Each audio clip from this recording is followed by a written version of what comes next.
Welcome to the Pioneer Sideline. I'm your host, Chris Hoffman, episode 169 coming at you. Last one of the semester already, but we're going to jump right into it here.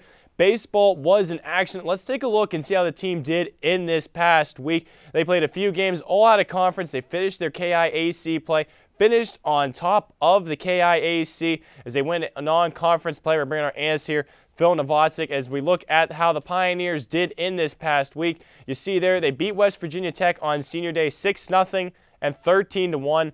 Played at Clarion 7-0, 9-1. Manny Perdomo pitched a no-hitter in that series, the first one against Clarion. And then at Wheeling Jesuit, 14-2 and 1-0. Phil, before we go a little bit further, a no-hitter against Clarion for Manny Perdomo. A big day for him. Well, and Manny's one of those guys that he's had the talent all season long. His record now 5-2 on the season, and he's really been a consistent source of success for the Pioneers as the season's gone on. So this is something that we've sort of seen coming for a while. I don't think anybody expected necessarily a no-hitter coming out of it, but you do expect him to pitch one of those gems where he gives up 1 or 2 hits, and actually had a perfect game going into the final inning until he hit the first batter of the inning.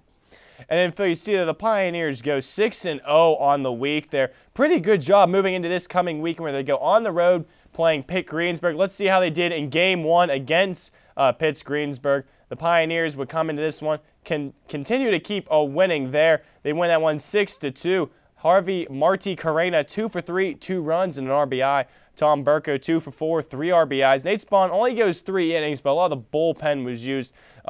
Coach Lauren Torres really getting a lot of pitchers in there. And you see that 6-2 win. The wins just keep coming for this Pioneers team. Pitt Greensburg stood no chance in their way. And after splitting the last series with Indiana Southeast, it was important for them to get back on the winning track here heading into the conference tournament. And like you see there, Nate Spahn finally starting to pick things up on the mound again. And that's huge for them because he's such a good pitcher when he's on. And going into the conference tournament and hopefully the regional tournament coming up, they're going to need him if they want to have a chance to go back to that national level. And Phil, you see there, they continue the winning streak. They do defeat Pitt Greensburg. But once again, these are all out of conference, though. You have to wonder, they're playing a little bit of a weaker conference there. And then they do have the conference tournament right around the corner. Do you really see them playing out of conference as being a factor?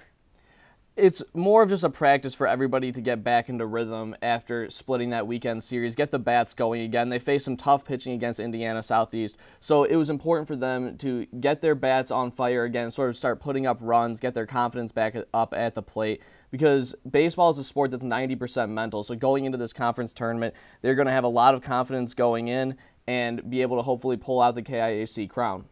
Now, the Pioneers would have one more game in their regular season versus Pitt Greensburg. Let's see how they did in that one to finish off the regular season. The Pioneers would continue the winning streak and keep it going. 12-5 win there. Don McDuffie goes 2 for 3, 2 runs, 3 RBIs. Ozzie Alfonso goes 2 for 4, 2 runs, 2 RBIs. Isaiah Marsh got the start, only went 2 innings, but once again, another game. Lots of the bullpen used there.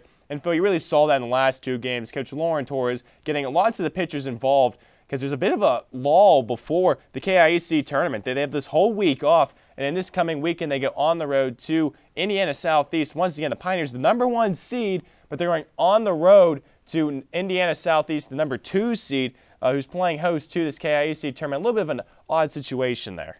And it's especially important for him to get those innings, those pitchers some innings heading into the tournament, just because you never know when those guys are going to be needed. And like you said, there's a big layoff. We saw the Pioneers get that #1 seed, so that means they aren't playing until Thursday because of that first round bye. So everybody's had a lot of time to rest, but you can also get a little bit rusty during that time. So it's a good move by Coach Torres to not only get his conference starters a few innings in during these series, but also get some of those relief guys in, because as we've seen in the past, you never know who's going to step up in these conference tournaments.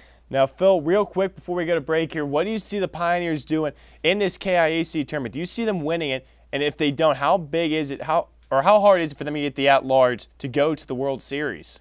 The bottom line is, heading into this tournament, the Pioneers have to have the mentality that they need to win in order to get to the Regional World Series. They're still outside of the top 25, and it's very tough for them to get that at-large bid if they don't win the KIAC. I have the Pioneers winning it. I think Indiana Southeast is going to put up a great fight. I think that they could beat the Pioneers in one of the games. However, I think with their backs up against the wall, that's when Point Park plays its best, as we've seen in the past.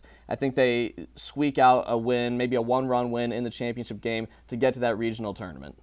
That's going to do it all for our baseball coverage. That's going to do it for this semester. Then good stuff there, Phil. Pioneers going to the KIAC tournament this weekend. Hopefully they can make it to the NAI World Series as well. Don't go anywhere. We'll be right back on the Pioneer Sideline.